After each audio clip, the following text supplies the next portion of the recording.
Greetings, everyone. This is Payman Lorenzo, your host of the Lee's Rat podcast. Today, I have a great guest for you, for us, my new good friend, Dillon Pollard. Um, and we get connected through a good common friend of ours, Todd. And we had a conversation about 2, 3 weeks ago, and we got along right away. And as soon as I heard your story, and what a story, I knew I had to bring you back. Among others, you played basketball overseas, not only in college, but also overseas in New Zealand, as well as in Puerto Rico. You're a man of faith, married, and you have a huge heart for generosity, for helping, serving. That's the first thing you mentioned this morning, that you're ready to all about serving and doing good, which is something that really is speaking my language. That's what I'm all about as well. Yeah. And yeah, and you're all about helping other businesses level up, and there's a lot of things we can unpack. So welcome to the show, my friend. Yeah, Payman, it's a pleasure, man. I'm honored to be here and honored to serve the audience and just hopefully get some value today. Absolutely, pleasure of mine. So we're going to talk about your business and all that good stuff in a moment. But first, the first question I'd like to ask you is, for people who don't know you, who is Dillon as a person, as a man, as a human being? Yeah, really good, man. Really good. I've actually got my mission statement here. My name is Dillon LeRoy Pollard, a man of growth, a man of gratitude, a man of reverence, a man of ownership, a man of wisdom, a man of trust, and a man of humility. I am a worthy warrior, a loyal lion, and a king to the King of Kings. So Dillon means lion, and LeRoy, my middle name, means the king. So that's the point of the logo, and all about growth. Absolutely. Love that. Love that. So first thing, I'd like to start with a series of rapid fire questions to further get to know you. Ready? Let's do it, man. All right. What makes you happy as a person? Family, fellowship with others. Beautiful. What makes you smile? Auburn football, golf sometimes, and most importantly, my wife. Oh, yes. Oh, yes. Now, what makes you come alive? What sets your heart on fire? What makes your soul sing? Yeah, giving with my time, talent, and treasures. Love that. Now, on the other side of the spectrum, makes you, sorry, okay. Just saying giving/serving with my time, talent, and treasures. Yeah. Beautiful. Love that. Now, on the other side of the spectrum, what makes you sad and angry? Yeah, seeing those that are outcasts, seeing those that are mistreated based on the outward appearance, those that are belittled by certain classification or whatever. So those that are, yeah, that's what I say, the outcasts. Yes, I'm with you. What scares you? What scares me? I'm not really Nothing really snakes. Actually, on a fun level. I mean, it's the only thing I'm scared of is snakes, really. So let's just say that. You're in Florida, right? We're in Scottsdale, Arizona. Oh, okay. Sorry. Yeah. Okay. I thought you were in Florida. Okay. Never. Okay. From Florida. You're exactly right, though. Yeah. My Okay. wife and I moved from Florida down here about Okay. 3.5 years ago. Cool. Cool. Cool. I was about to say other than alligators, what scares you, but There's rattlesnakes, man. I'm staying away. Oh yeah. Oh yeah. Now, what would you say is your number one personal superpower? I think empathy is probably number one. An ability to get on someone else's level, to understand them, to understand where they're coming from, understand their heart, what motivates them, what makes them tick, and then be able to empathize through that, and then empower them to get to where they want to be. Right. I have my empower, equip, and affirm. Empower you for what I see inside of you, equip you with what you need to get from point A to point B, and then affirm you and hold you accountable through the process. But that starts with empathy. Awesome. What is one thing that you used to value that you're no longer valuing? Yeah, I think so. A little context about me, I have my 5 Fs, right? Faith, family, fitness, finances, and fuel. So fuel is what passion, fulfillment, what drives you and motivates you to keep you going. So I don't want to say I haven't been valuing my family, but I've just kind of been it's been a season of grind and grit and just providing for my wife and I. But my family back home has been challenged with me not being there. So I think that's not that I haven't valued that, it's just prioritization. And so I think I'm coming upon a season where I'll be able to go back home to Ohio, to Alabama, and see family and friends and spend some quality time with them. I love your 5 Fs. Can you repeat them, please? Yeah, of course. Faith, family, fitness, finances, and fuel. Love that. How do you come up to that? Yeah, so I just kind of sat around. I'm like thinking about the core components. How do I be a well-rounded person, right? How do I create habits? How do I create goals? And how do I categorize them into specific categories, which I can really pinpoint, I can aim for, and kind of encompass me as a person, what I value. So faith, obviously, first and foremost, family, super important, fitness, can't movement is medicine, right?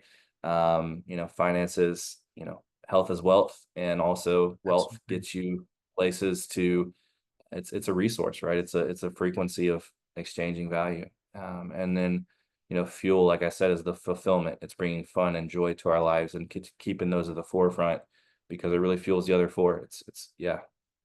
A lot of everything is, helps the next one. Everything is so tightly Feeds off each other. connected. Exactly. Wow, that's beautiful. Well done. If I may, I'm gonna borrow that. All yours, Payman. Thank you, Just don't brother. forget the fuel, 'cause a lot of people have the 4 Fs, but the fifth F is the fuel. It's Yeah. doing things that fulfill us, that fuel us, like you said, hobbies, passions, spending quality time with family and fellowship. So yeah. Now let me throw you a curveball. If you were to add a 6 F, what would that be? 6 F. It's a good question. Um, faith, family, fitness, finances, fuel, It doesn't fear. have to be an F, whatever. Fear. Yeah. Fear. Keeping conscious keeping conscious of what you fear, keeping conscious of like what scares you, what brings fear to you, and having awareness around it, and not accepting fear, but having an awareness and acknowledging it and how to approach it and how to conquer it. Love that. Love that. Because if we don't have an awareness around something, then it's going to be really tough to acknowledge it, see it for what it is, and then conquer it. But accepting it accepts it as part of our identity, and we Mhm. receive it and we stand there and stand in fear. So anyways, that's just kind of a thought. Love that. You mentioned values. What are your Yeah. 3 core non-negotiable values? Yeah, I have my word growth, right? So it's those are my core values. To narrow them down, I'd probably narrow it down to um let's see, reverence, trust, and humility. Love that. Revere who I serve, revere who created me, right? Trust in him, uh, and have humility to serve others through servant leadership. You mentioned, and I can see that it's something very important in your life, faith. Is that something Yeah. that you grew up with, or is it something that you got close to later in life? Yeah. I've been, let's just say, transactional up until the religion, right? A lot of people say, but like it's more like transactional than relational. So I've kind of finally started to develop a relationship with God and my creator and walking with Jesus. Probably for about 3.5 years, ever since I moved to Arizona. I really cleaned up my life, started a new chapter, started a new season, got my family in alignment, got my faith and so on, and really built that foundation solidly and started taking it seriously. What was the trigger that was it a one specific event in your life? Was it something more progressive that you said, "Hey, I need to get my acts in order"? Yeah. It was a point in time where I came home to my bride just completely broken. I said, I cannot do this alone. And I'm leaning so much on her to fulfill me than my creator to fulfill me and have an overflow to my wife and doing her a disservice. So I had to take ownership. One of my sayings, man, is the first step to leadership is ownership. Absolutely. Wow. What is one thing that you would be willing to die for? My bride. That's beautiful, brother. Bless you. That's Yeah. beautiful. You like traveling, do you? I love it. All right, we can talk about traveling. We can do an entire episode on traveling because we both love traveling.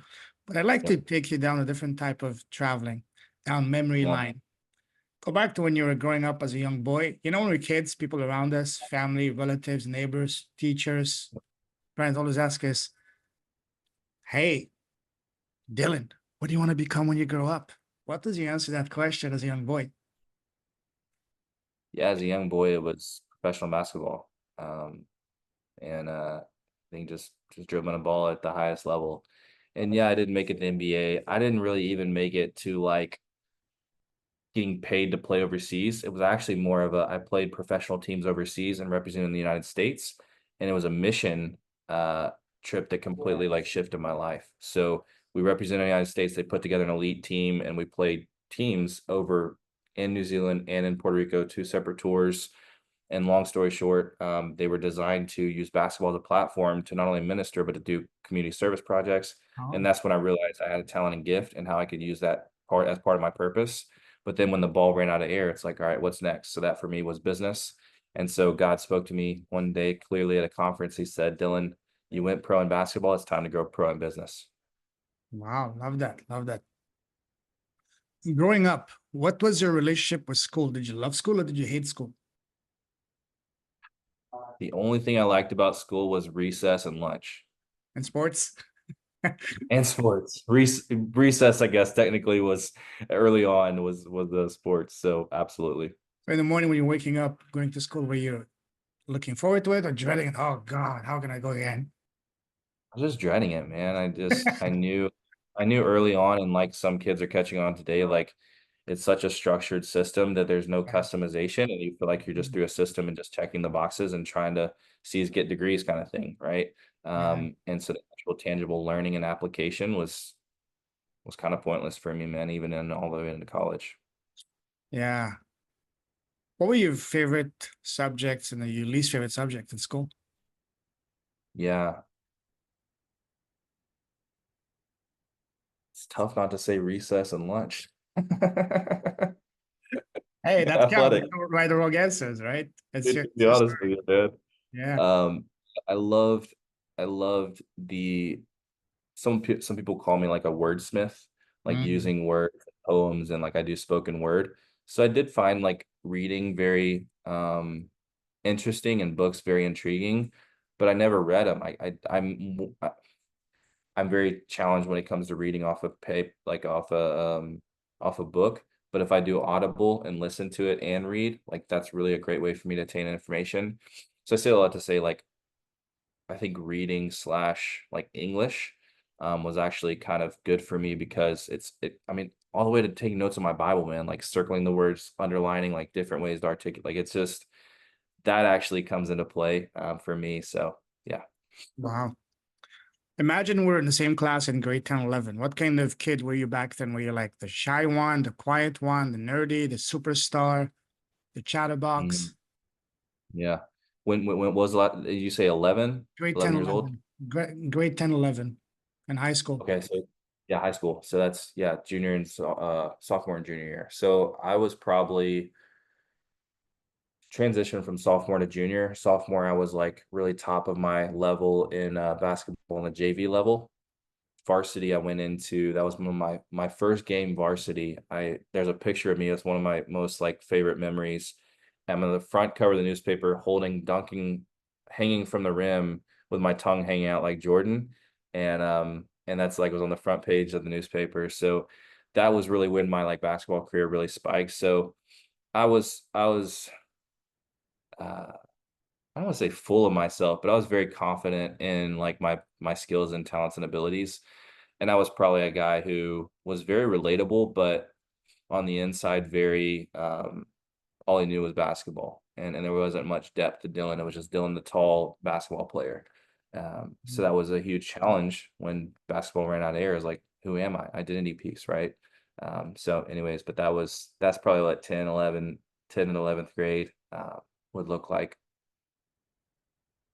I had another gentleman from the UK, also very tall, very smart, and also extremely good in sports. He played professionally, representing England, both in rugby and cricket.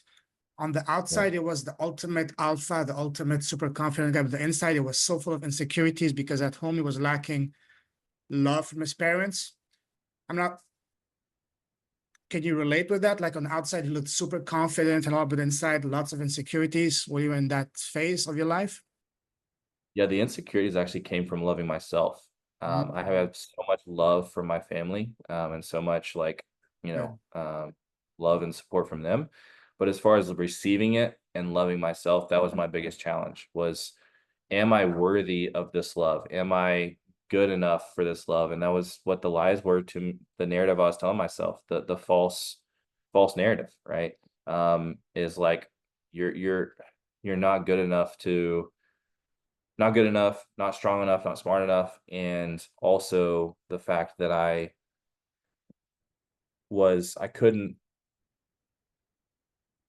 it was just tough for me to receive it. And that's something that I've had to learn myself up even up until today, like to receive love from the Heavenly Father, obviously. And then it overflows from there.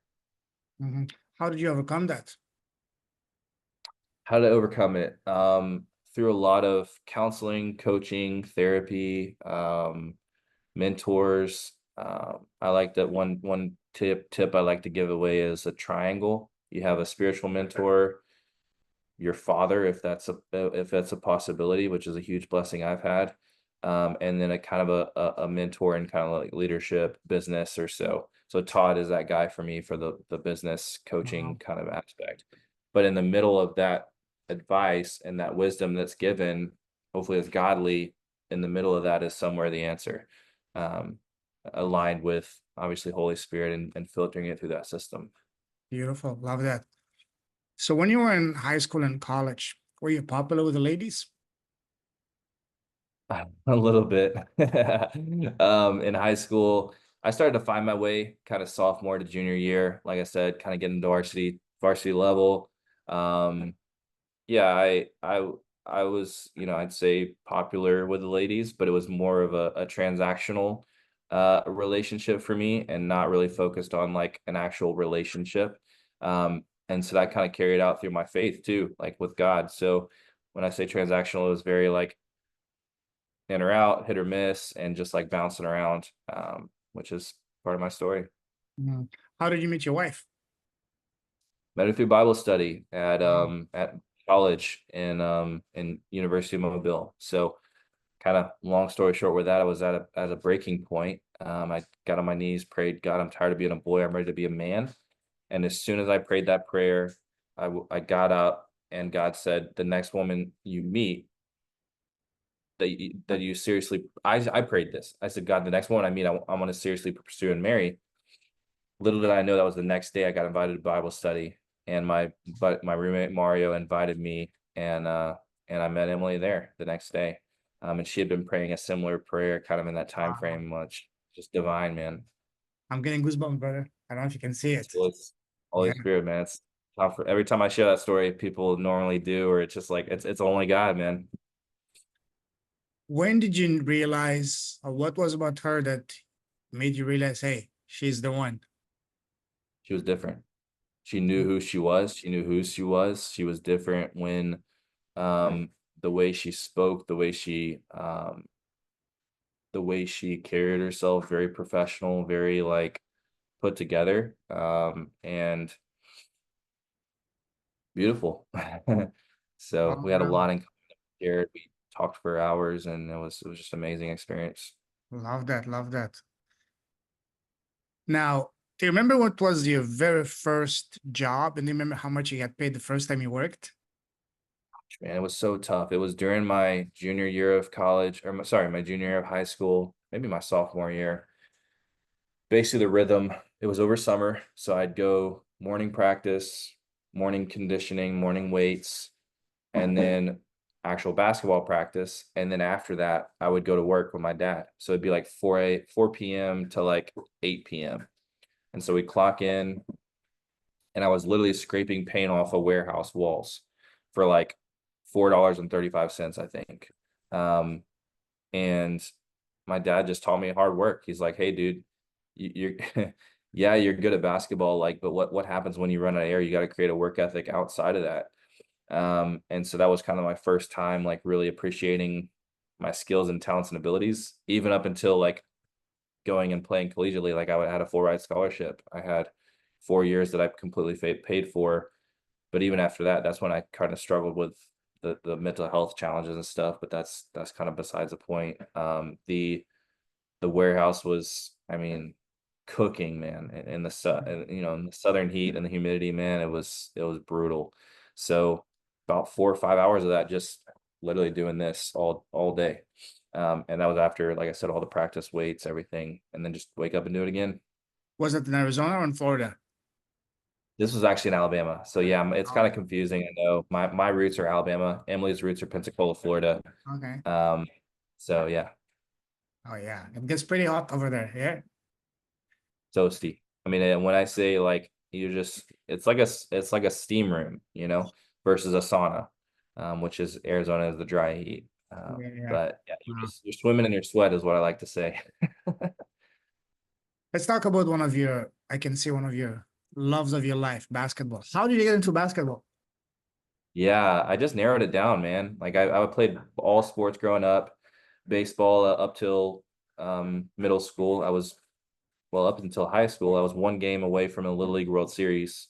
I Wow. was a pitcher, so our team from Alabama made it almost represent Alabama in the World Series, Little League World Series, and then played soccer, played football. My first experience playing soccer, I only played like one season, and the ball was like out in front of me and the other teammates were there, I'd knock all of them down and then go kick the ball. And my dad said, you got to play football, dude. So I was definitely a rambunctious, my college coach called me a bull in a china shop.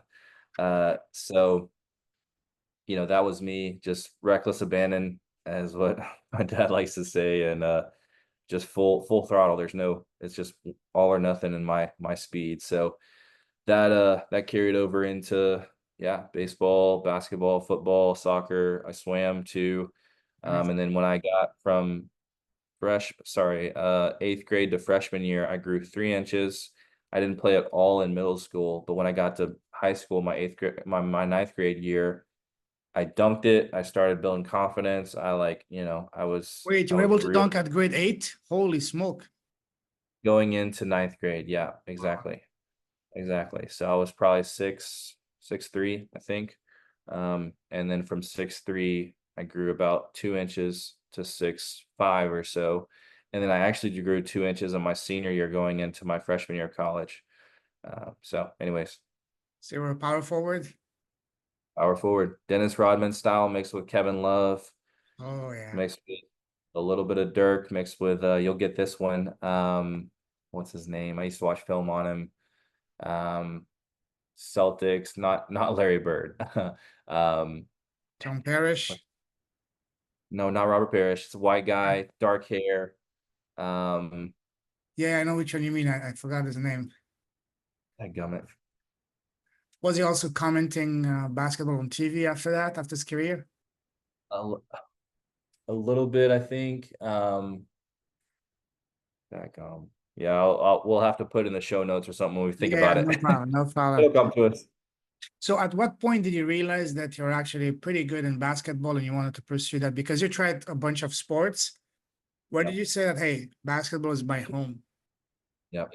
It was that, like I said, that kind of like 8th grade to ninth grade year. I didn't play at all. At all in middle school. I rode the bench behind two really all-star players. Then ended up playing college and stuff, which was really good as part of my story to help me prep. But going 8th grade to ninth grade, it was a summer league. I got invited to play on a summer league, and I excelled. I just started playing really well because I put so much time and effort into my day to day. I would jog down to the local basketball court. I'd run myself, do chasing myself and chasing my own time, and like the suicide and running part, get a ton of shots up, and then run back home. I did that every single day over the summer, and then got invited to that basketball league. And that tournament helped me play in, like, Orlando, Kentucky, all kinds of places over the Southeast that kind of boosted my confidence, and then got into ninth grade and started on the freshman team. Mhm. And then how far did you go into basketball? Or how Yeah, high? so I played 4 years of college. So I that was the NAIA level. Dennis Rodman actually was NAIA. Wow. I played at that level for 4 years, all 4 years, started all four. And then I probably could have played like actual paid overseas, but I was just so burnt out, man. So in between that, that's when I played overseas in New Zealand and Puerto Rico. Was a group of college guys that would go play pro teams in Puerto Rico, pro teams in New Zealand, and those are two separate summer tours. And one moment was probably the biggest game that I played at like a high level. Calipari from Kentucky flew out one of his New Zealand players to play against us in like this big tournament, and like so many people were there. It was cool. So um, that was a big game, and it was a good time. How different was what difference did you notice between the level of plays and the style of plays and the Mhm. US where you grew up versus in New Zealand and in Puerto Rico? Yeah, I mean, it's a lot more elite shooters and people who know the game because they don't have that athleticism necessarily that's over in the States. And it's just basketball acumen. So knowing the plays, knowing the game, back cuts, all the different nuances of playing basketball and mastering the pick and roll. So that was really cool to experience the different levels and different aspects of the game. Did you play in Europe or against European players? Some European players were playing in New Zealand. So some of the pro teams that we played were from Europe. So they were kind of mixed in. Okay, cool. Yeah, That's beautiful. I told you one of my best guests and a gentleman that became a dear friend of mine, Coach Randy Brown. that's right. Did I connect you to him yet or no? You did. I connected with him briefly, and I don't think we picked up. So I'm gonna follow up on that for sure. Yeah, absolutely incredible story. He was at the height of his game. He made it almost to the Final Four. It was just 1 point away. Quite a few of his players ended up playing on the NBA. Sean Elliott, Steve Kerr, some small name guys, right? And No big deal. exactly, and a bunch of others. And amazing, amazing guy. Actually, he sent me his book. I recommend if you can pick it up on Amazon. Absolutely incredible rebound Ah, forward. so good. He was flying high in his career, and then tragedy hit him. He lost not one but his two little daughters at the age of 7 in a span of 4 years due to the same disease. Losing one daughter at that age is enough to destroy any man, but losing both of them, he couldn't handle it. He lost everything: his career, his mind, his marriage, his home, and ended up doing something he wasn't supposed to do. Ended up in jail for a few years. He had to reinvent himself, and that's his story now. Is a very sought after speaker and coach for men how to get rid of their all the baggages. So highly recommend you link up with them, and maybe you guys can co-create magic. I'm just looking at his social media profile, and it says he has the 5 R's. So with my five Yes. R's and my 5 F's, and he has the 5 R's, we'd be a Yeah. brilliant combination here. One thing that he was working on was he wanted, because even though he was told in jail that you can never work in basketball again, because that's his life, that's his passion. One of the things he's working on is helping up and comer coaches to level up their coaching career and get the first coaching gig at the college Wow. level. Maybe that's something you guys can, hey, just have a chat. You never know where that can lead to. That's so good. I'm reminding myself of that conversation what I had with him because um I remember now, and it's such an amazing human. Like you said, his story. So I'm gonna follow back up with that and connect deeper now that I know a little bit more about him, because you're just one connection away, man, from my mental health platform is really what I want to go serve Yeah. young athletes with, and from the college transition from ball to business. If you have the time, go on my YouTube channel, Leaders with a Heart, go on the playlist and look for his Mhm. playlist, or Coach Randy Brown. We've done like we don't call it episode, we call it game. We've done game 5, game 6, just like in playoff basketball. The first 2 or 3 episodes are absolutely beyond captivating, goosebump inducing. He talks about how he pretty much lost everything, what was life in jail. Absolutely mind blowing. So if you have the time, watch those. And last year when I was in Malaysia, he sent me a gift that I was not expecting. That could be an entire episode by itself, just the way that I had to track this package. It took 3 months for me to get it, and a dear friend of mine was able to track it. He sent me a signed basketball by the 1997 San Antonio Spurs. That's my team, the Spurs. Yep. Yep. I You received you it. should a video of it. Yeah. Yeah. Wow. So cool. Absolutely. So yeah, I'm excited to see what kind of magic the two of you can co-create. And who knows, maybe you guys can partner in something, you know? On stage together, or who Yeah, knows? exactly. Awesome. Let's move forward. Let's talk about the moment you left school to now. How would you describe your path? Would you say it was pretty much straightforward? Once you're into one lane, you were set for life? Or was it more like turns and twists, like a roller coaster? Definitely a lot of highs and lows. A lot of ups and downs, hills and valleys, right? Peaks and valleys. Mm, And there's a scripture that I lean on to, and it talks about, like just walking through the valley and the shadow of death, but fearing no evil because he is with us. mm, Um, so, you know, it's just so powerful. In the way that God is a lamp into our feet and a light into our path. He lights our every way and our every step. Um, and he gives us that direction. I always say, like, if if God gave us the high beam lights to see the end from the beginning, we'd be so fearful and so like shy and not want to face all the challenges and the highs that we had, the peaks that we had to, sorry, the obstacles we had to walk through. Um, but in my perspective, and like having that positive mindset, every obstacle is an opportunity for growth, right? And you grow through it. You don't just go through it and endure it. mm. So yeah, that Psalm 23:4, it says, even though I walk through the darkest valley, I will fear no evil, for you are with me. Your rod and your staff, they comfort me. um yeah, so that's one thing that just kind of kept me going, kept me moving. No matter how far I would stray away, he would always be there with me. Beautiful. That's beautiful. How Tell us about your business. What's your impact in the world? How are you making the world a better place around you and Yeah, around you?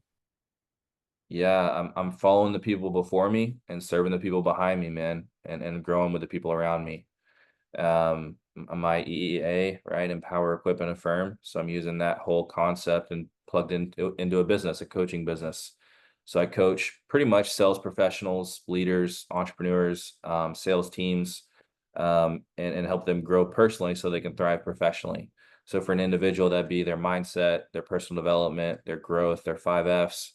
For teams, it's more like, hey, how do we grow together as a unit? How do we grow through adversity, not just go through it? How do we gain confidence? How do we communicate through the team? So John Maxwell, of course, is like a huge mentor of mine.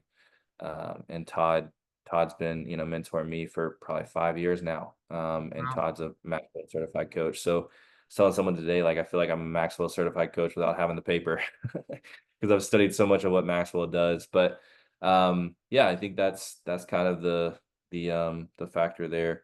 Uh, with like what I feel like I'm called to do is empower, equip, and affirm. My platform is basketball, it's business, real estate. I kind of break it down like my Pollard P's: passion plus platform equals purpose. So Mm, passion is what fuels me, what motivates me, the fuel to my tank, fuel to my car. My platform is the car, the vehicle, which is, how do I get the message? How do I get the influence? How do I, vocalize my platform? And then the purpose is the people in the vehicle. Who are we carrying with us, and who are we carrying along the side of like, hey, hop on the ark, we're saving lives, kind of thing. So Love that. You said passion plus purpose equals what? Sorry, yeah, it's a little tricky. Passion plus platform equals Okay. purpose. So the equation is, yeah, your Mm, fuel to your vehicle, you have the vehicle, and then the people in the vehicle are the purpose. love that. Love that. Cool. What is the number one pain point you're helping your your clients and in their business?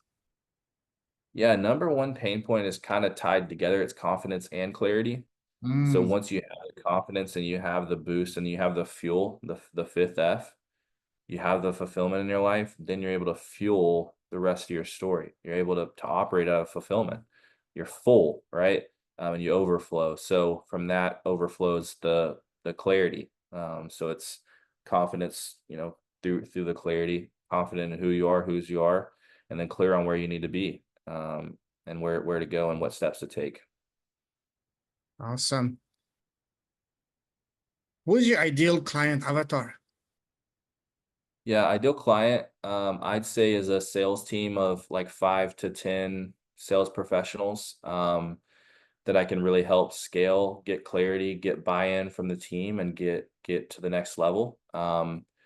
Typically, they're doing, I'd say, around anywhere from 1 million to 10 million a year, and helping them grow to that 100 mil or so threshold. I do love the one-on-one, but I think through the sales team, I'm able to add the one-on-one plus the culture training and leadership development.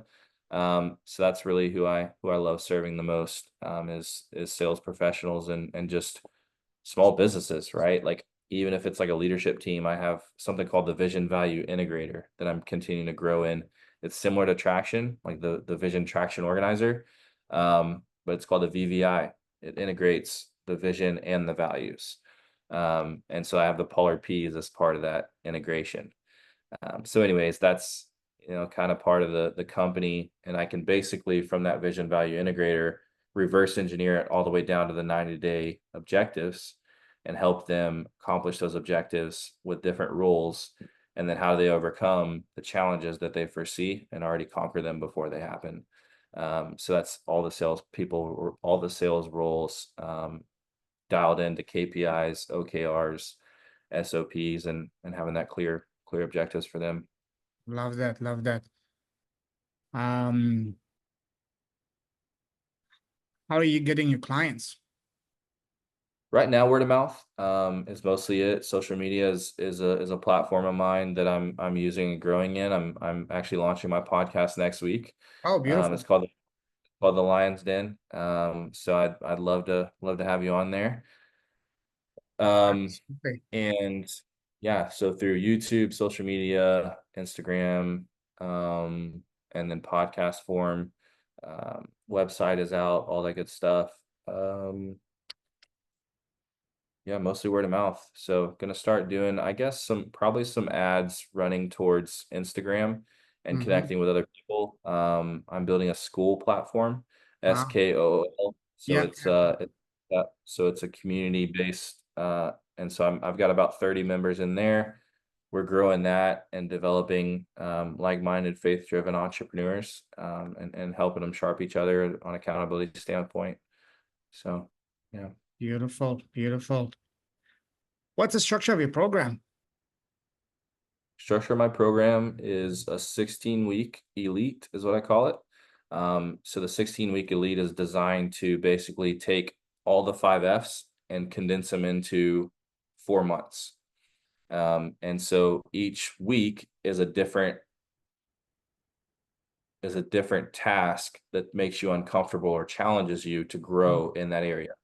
So if the first 4 weeks are faith, it'll be, meditation, prayer, journaling, um, maybe quiet time, reading a book or whatever. And that fourth, it's kind of it's interesting. I have to like break it open, but it's kind of like a 75 hard, if you can imagine that, into a personal development challenge over 16 weeks for individual personal development. And then from there, I do a community collective growth challenge, with the team. So everyone's kind of sharpening each other, they're growing together, and then I do the community and culture, um, leadership development through that. Beautiful. So, yeah, man. What is the quantifiable, measurable end result that they receive at the end of those 16 weeks? Yeah, so after 16 weeks, my goal is to help them at least increase by 50% revenue. And so that's been the goal. I'm transferring that not into a guarantee, but like, hey, here's the goal, here's what we're trying to aim for. Let's get you there. And it's up to you to do it.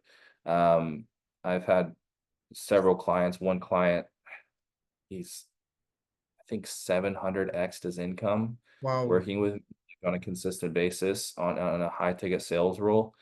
Um, I don't want to get that wrong, but he's definitely increased in very scale because he removed one challenge out of his life and that was holding him back, and he excelled from there. So, yeah. Do you work with your clients one-on-one or small groups or? Yeah, that's the thing that I love is like I love the one-on-one. So I'll do one-on-one with sales professionals, and then a group setting is ideally with teams. And then of course my community is more of a group basis, but that's, right now it's free. But when I reach 45 members, I'm going to take it up to $45. How many you still need to go? 25. No, sorry, 20. What is the name of your community on school? Yeah, it's the elite. The Elite. Okay, I'll look it up. Let me look it up right now. Go for it. I love school. It's a great community. Yeah, Okay. I love Let's the Elite. Oh, Elite. Okay. curious if it pops up actually. It's been so long since I looked at it. Can't find it. It says 433 results for Elite. Anyways, you can send me the link after. I'll have a look. Okay. Awesome. Well, you answered my next question, but I'm still gonna ask it because maybe you can give it another example. What is give us an example of the most remarkable transformation you've seen from one of your clients? Yeah. Yeah, I think it's Darren. He did an amazing like testimonial for me, and it's on my school page. I'd love for you guys to check it out from his mouth. But just seeing him remove that one obstacle in his personal life, completely excel his professional life, was everything for him. And not only increased his revenue, but it increased him as a human and as a person, how he shows up for his family, how he shows up, for those around him, how he serves those behind him, right? And as a leader. So Elite Leadership Solutions is designed to do that, to make leaders elite because they're not only serving themselves, but they're overflowing to those around them. And that's what leadership is, right? It's as Maxwell says, leadership is influence. Oh, absolutely. Absolutely. Love that. Awesome. Man,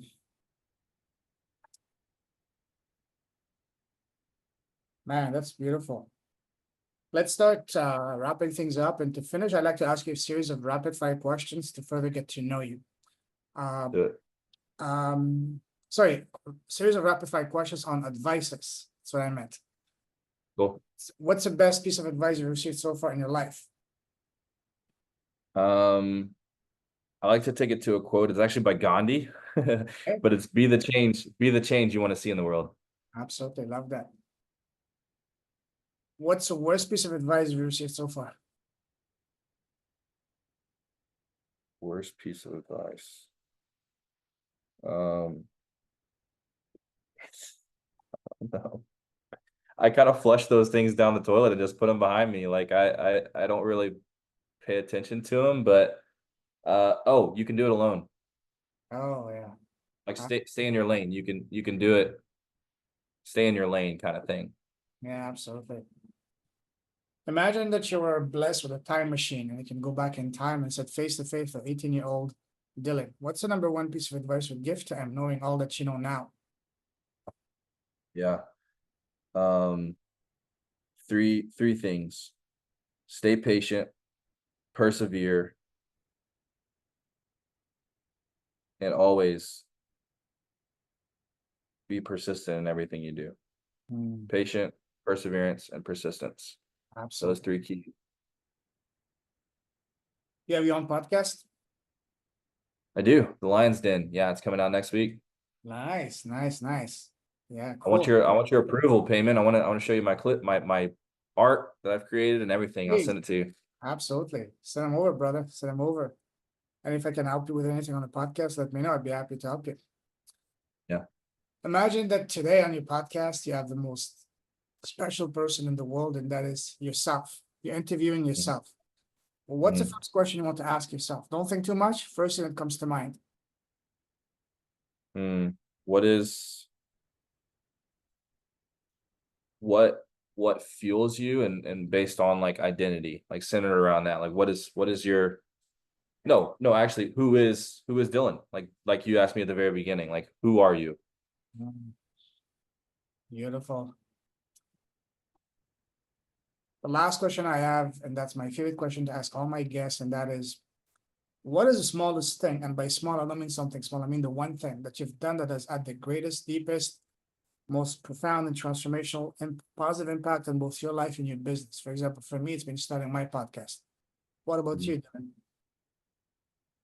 Yeah, I think committing to my faith, to be honest with you, and taking that seriously, because in Matthew 6:33 it says, "Seek ye first the kingdom of God and His righteousness, and all these things will be added." So I think more tangible than like what that looks like on a faith standpoint is the other four F's, right? Working on my fitness, building relationships with my family, and building that foundation strong so that I can build off that. I like to excavate before I elevate, because if I excavate deep, I can make the roots deeper to be able to grow up like a bamboo shoot. I love, man, you're a machine when it comes to saying code-worthy things. I like to excavate first. What was it? Say it again. I excavate. Excavate to elevate. I love that, man. Yo, that's amazing. You should, that's a t-shirt worthy. Seriously. Love that. Awesome. Cool. What's the best way to, if someone wants to connect with you, what's the best way to do so? Yeah, Instagram has everything in there on my link tree. So you just literally click the link tree under Instagram. It's at Dillon, Dillon Pollard. It's got previous podcasts I've done before. It's got my school account. It's got my LinkedIn, all that good stuff. If you're not on Instagram, man, you can reach me. I sometimes give out my cell phone. But just ways to serve. Like I think like my website is a great way to connect. Elite Leadership Solutions.net. We're working on .com. It's coming. So but Awesome. yeah, reach out. I've got a scheduling link. Hop on the scheduling link with me. Let's find a time to connect and see how I can serve, and we can sharpen each other. Awesome. Love that. Listen, Dylan, absolute pleasure having you. Loved hearing your story. What a story. Love the fact that you have a very, very solid foundation. And your last quote summarizes all that beautifully, like the first excavate to elevate. Love that. Keep shining. You're a cheerleader with a heart. Keep shining your light. I salute you. Stay safe, stay awesome. Keep blessing the world with your gifts, your mission, your purpose, your voice. I'm cheering for you. And God bless you, brother. Talk to you very soon. Take care. God bless, Payman. Let's grow.